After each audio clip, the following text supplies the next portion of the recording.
are you? Welcome to the Etiquette e Protocolo channel. I'm Juliana Santiago, and today we're going to talk a little more about how to use a cloth napkin.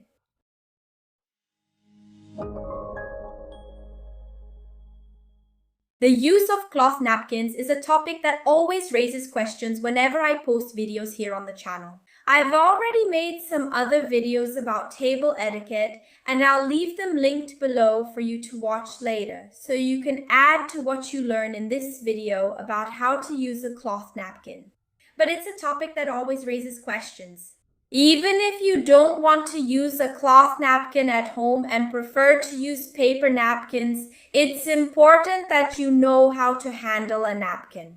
Because you might go to someone's house and be presented with one, or you might go to a hotel and have a cloth napkin, or go to a restaurant and it's presented to you. And every time it's presented, it's important that you use it. So knowing how to handle the whole process of using a cloth napkin will definitely make you feel more confident and comfortable in any kind of situation.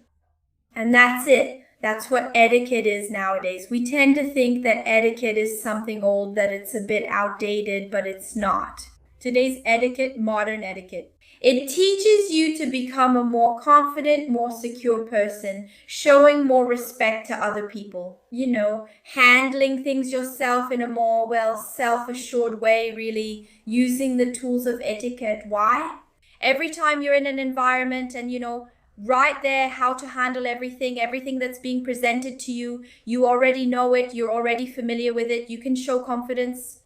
So when you want to strengthen your connections with the other people at the table, whether they're your friends, people from your family, your husband, your wife, it's important for you to know how to handle the cloth napkin.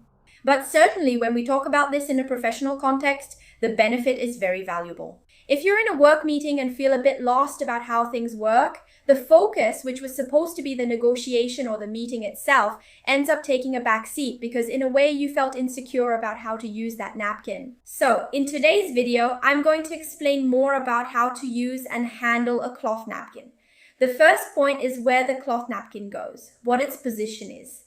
There are two places where the cloth napkin can be found, either on the left side, like it is here for me, or in the center of the plate. Usually, when we set a table with many seats, the napkin will be in the center of the plate, mainly to save space. But yes, sometimes in restaurants or more comfortable settings, it's also common to see the napkin next to the fork, on the left side. The napkin can be presented with a napkin ring or not. The napkin ring is a completely optional item. You only add this item if you think it's appropriate. Certainly, even when you go to a more formal setting, even in a restaurant, it's unlikely you'll find a napkin ring. The napkin ring is mostly used at home, sometimes at parties, to add a bit of cheer to the table, to give it a more decorated look. But a lot of people are unsure about where to place the napkin ring if it is used.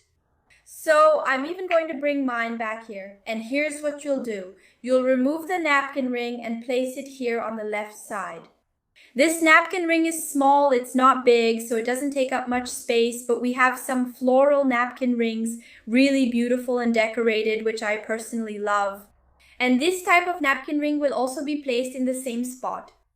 As a hostess, depending on the situation, I even recommend that you collect these napkin rings if they're too big, to optimize space for your guests and make them more comfortable at the table. But the correct thing is to always place it here. The hostess might not remove the napkin ring, so now you know where you should leave it. After you remove the napkin ring, you should place your cloth napkin on your lap. There are two ways to place the cloth napkin. If it's a very large one, I recommend that you fold it in half and place it on your lap. If it's a smaller one, or if you prefer, you can leave the cloth napkin open. It's important to remember that your cloth napkin should stay on your lap, but it shouldn't sit too low on your thighs, otherwise it might fall. So I recommend you keep it roughly at belly button level. Your belly button is the upper limit for where your cloth napkin should sit. This way, you can also pick up and put back the cloth napkin more quickly, more precisely, and without letting it fall. It might happen that the cloth napkin falls. Ideally, for example, if you're at a restaurant, you should ask the waiter to help you pick up the cloth napkin. Yeah, restaurant staff actually prefer to pick up the napkin themselves because sometimes the napkin ends up in such a difficult spot that when you try to get it, it can cause confusion, things might fall off the table, and it just turns into a mess. So the restaurant itself often trains the staff who are serving you to pick up the cloth napkin and help you with that process. Now, if you're at someone's house, or sometimes if the napkin fell really close to you, you can pick up the cloth napkin yourself, but you'll need to signal to the hostess to get your napkin replaced, right? Because once it falls on the floor, there's no way you can reuse it, right? And if you're at a restaurant and you manage to pick up the cloth napkin, you need to ask the waiter to replace your napkin, okay? A lot of people have doubts about this, right? Because this kind of situation can happen a lot. In fact, my students always ask me how to handle this kind of situation. And I know there can be a lot of content about cloth napkins, and sometimes you have a specific question and you want to have all your doubts answered. For those of you who want to know more about this topic, I recommend you check out the Etiquette and Good Manners course from IEP, which is a very comprehensive course, including table etiquette and the use of napkins. There's an entire module in that course with a lot of additional content, much more than in this video. And if you want to boost your confidence and feel more secure at the table, you definitely need to be part of this course. I'll leave the link below for you to check it out and sign up.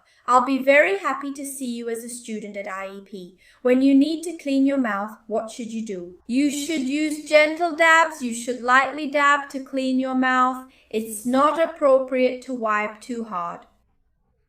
In the case of women, it can be even more delicate because you might even remove your makeup and leave all your makeup here on the napkin.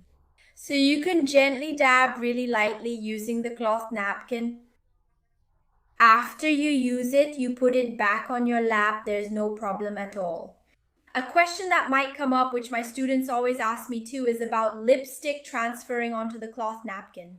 Usually, when you're about to go to the table, the ideal thing is to remove the excess lipstick so you don't stain the cloth napkin too much. But of course, it can happen that the lipstick transfers onto the cloth napkin. If that happens, don't get nervous, don't get worried, okay? You don't need to be too worried about it because it's a common situation. In fact, if you, as a host or hostess, already know that your guests really like to wear lipstick, they're already into wearing lipstick and they also use very dark lipsticks. They don't have the habit of going to the table and removing, the excess lipstick. I suggest that you use white cloth napkins because they're easier for you to clean, easier for you to apply stain removers. So all of this will be easier to remove if you choose white cloth napkins. That's why this is the style I recommend if you want to buy one, because besides being a versatile model that matches different types of decor, it's also easier to clean and maintain. The proper thing during the meal is for us not to get up. Whenever you're at the table, the ideal is for you to stay seated the whole time. A meal is meant to be shared with other people, so I don't recommend that you keep getting up, leaving, and coming back to the table all the time. It doesn't matter if you're at someone's house, at a party, at a restaurant, no matter the occasion. But we know that, especially in the case of hostesses, right? Hostesses, when they're receiving guests, it can happen occasionally. You might need to get up from the table, sometimes to get some food, to get something to serve your guests. And that's when you should leave your cloth napkin. It should stay on the chair. For some people, right, when I say to leave the cloth napkin on the chair, it might sound a little strange. But the correct thing, according to international etiquette rules, is that you put the cloth napkin on the chair so you don't show the stains to the other people at the table. Because if you bring your napkin back to the table, your napkin will probably be dirty. People will notice that and it won't be pleasant. By leaving it on the chair, you make the process less noticeable. This is also a way we communicate with the people who are working at the event. For example, if there are waiters, if there are people serving, this is a sign that you are coming back to the table and that you haven't finished your meal. So it's like a silent signal that is used, practiced, and also taught by etiquette schools around the world. However, when you finish, where should you put your cloth napkin? Well, when you finish, you should place it on the left side. That's right, you should place it on the left side because you have actually finished the meal. So that's the signal you're giving. And if your napkin is only a little dirty, it's not really a problem in this case, because the other people sharing the table with you probably will too. And at that moment, no one else is having their meal. So it's something that doesn't cause any trouble. One important thing to mention about using a cloth napkin is that it's not a toy, right? It's an item that really should be used. Many people, when they're introduced to the cloth napkin, feel a bit like, what's the point? Am I really going to get this dirty? But guys, this is fabric. It's just like the clothes you wear, right? A lot of people are hesitant to use it because they think it's something very fancy, something really sophisticated, but it's not. It's something just like a shirt you wear, like a knit shirt. You wear it, wash it, wear it, wash it, wear it, wash it. Over time, it starts to get a little yellow, and then you buy a new one. This also applies to using a cloth napkin. We don't need to be afraid or even a little scared, let's put it that way, to use the item. Of course, we can use a paper napkin and there's nothing wrong with that. However, it's important for you to understand how to use it, even if you have your own preferences for your table settings and receptions. With the paper napkin, when you're in another setting with a cloth napkin, you'll already be used to it and can use it. See, this is an item you can use. You don't need to be afraid. Trust me. Let's use cloth napkins more and more. You don't have to think they're just decorative. Feel free to use them. And now, after this video, you already know how to put what you learned into practice and use it correctly. You won't feel insecure anymore. You won't have any more doubts. You won't have to go through a situation where you need to improvise because you're unsure how to use the cloth napkin. And you didn't come to a cloth napkin video by accident, did you? You probably want to know more about table etiquette. So I invite you to watch the most viewed video here on the channel. I'll leave it right here on the side, which is the video, Table Etiquette Mistakes You Make. I'm sure you're going to love it. It's a video that already has over 1 million views. It's really worth checking out. I'll be waiting for you there. That's it. Thank you so much and see you in the next video.